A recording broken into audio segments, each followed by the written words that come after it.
तो आज हम जिस वैक्सीन के बारे में बात करने वाले हैं वो कोवैक्सीन है। कोवैक्सीन क्या है उसके बारे में डिटेल में पता करेंगे और कैसे बनता है वैक्सीन और क्या है और वैक्सीन है क्या, ये चीज़ हम बात करेंगे आज।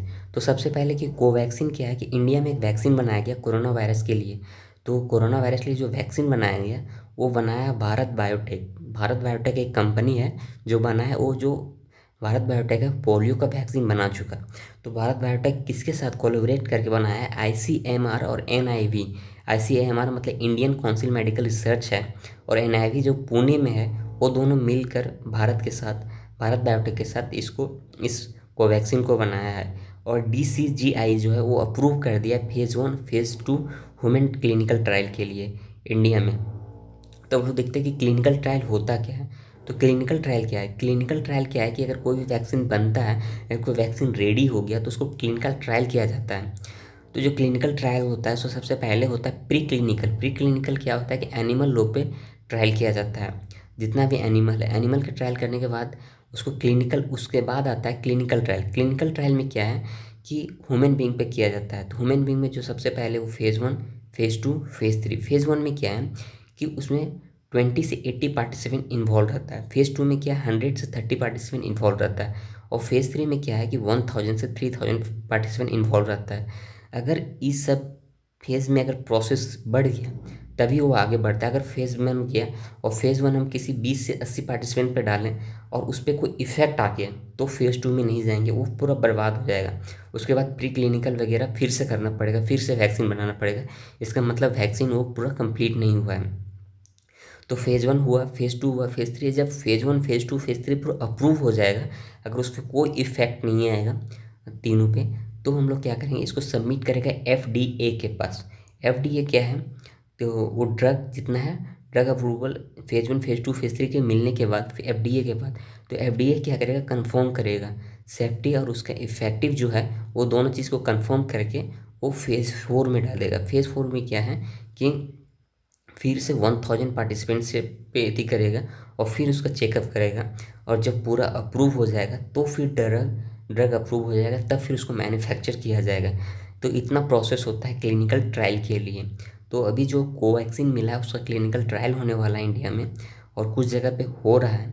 तो ये है प्रोसेस कोवैक्सीन। और इस सब जितना प्रोसेस है उसमें बहुत ज़्यादा टाइम लगता है। कोई भी वैक्सीन बनने में कम से कम 4 साल मिनिमम लगता है। तो अभी कम समय के कारण, अभी समय कम है तो प्री क्लिनिकल नहीं किया जा रहा है, मतलब कि डायरेक्ट आगे कर करके देखा जा रहा है। अब हम लोग देखते हैं कि वैक्सीन क्या है। तो वैक्सीन जो हम लोग बनाते हैं वो क्या है कि वैक्सीन क्या करता है कि अगर हम वैक्सीन बॉडी में डालें तो क्या करेगा कि बॉडी में एंटीबॉडी बना देगा। और बॉडी में एंटीबॉडी बनाने के बाद क्या होगा कि अगर कोरोना वायरस हमको अटैक करेगा तो कोरोना वायरस को मार देगा। मतलब पहले हमको कोरोना वायरस हो गया है और फिर उसके बाद कोरोना वायरस हो गया, तो अब क्या करेंगे, हम लोग वैक्सीन डालेंगे। वैक्सीन डालने के बाद क्या होगा कि जब भी कोरोना वायरस दोबारा आएगा तो एंटीबॉडी मेरा पहले से बना रहेगा और उस पर अटैक कर देगा और उस वायरस को मार देगा। इसलिए जब किसी को पोलियो होता है तो वैक्सीन दिया जाता है, इसलिए दिया जाता है बच्चा लोग को कि अगर कोई भी अगर मतलब वायरस होगा उसमें आए अटैक करे तो पहले से एंटीबॉडी बना के उसको मार दे। ये है वैक्सीन का काम। ऐसे वैक्सीन काम करता है। वैक्सीन का काम है कि एंटीबॉडी को बनाना। तो ये मेन काम था इसका वैक्सीन का। अब हम लोग देखते हैं कि इंडिया में रिपोर्ट क्या है।